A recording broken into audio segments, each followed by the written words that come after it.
राज्यामध्ये वाढत्या उष्णतेमुळे विजेची मागणी सुद्धा झपाट्यानं वाढली आहे. 26,774 मेगावॅटवरती पोहोचलेली आहे. एसी आणि कूलरच्या वापरामुळे ताण वाढत आहे. उच्चांक मोडण्याची शक्यता आहे. महावितरणनं ग्राहकांना वीज बचतीचं आवाहन केलंय.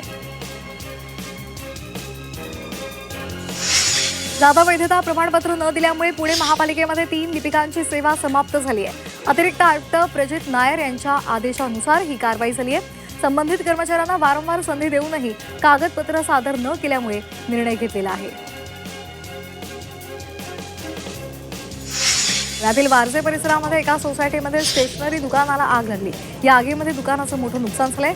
मात्र या आगीचा फटका शेजारच्या दुकानाला सुद्धा बसलाय.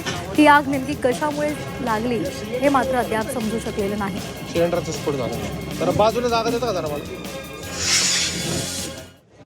पाहुयात नाशिकमधल्या महत्त्वाच्या बातम्या.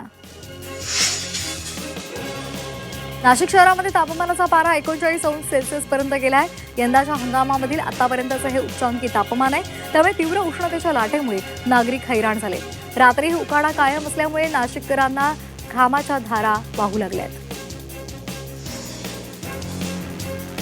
नाशिक शालार्थ आयडी घोटाळा प्रकरणात एसआयटीला 3 महिन्यांची मुदतवाढ देण्यात आली आहे. चौकशीला शिक्षकांचा प्रतिसाद नसल्यामुळे तपास रखडलाय. बनावट नियुक्त्या आणि आयडीद्वारे 2 ते 3 हजार कोटींच्या घोटाळ्याचा संशय आहे. राज्यातील नाशिक, जळगाव, नागपूर, बीडमध्ये मोठं रॅकेट उघड झालंय.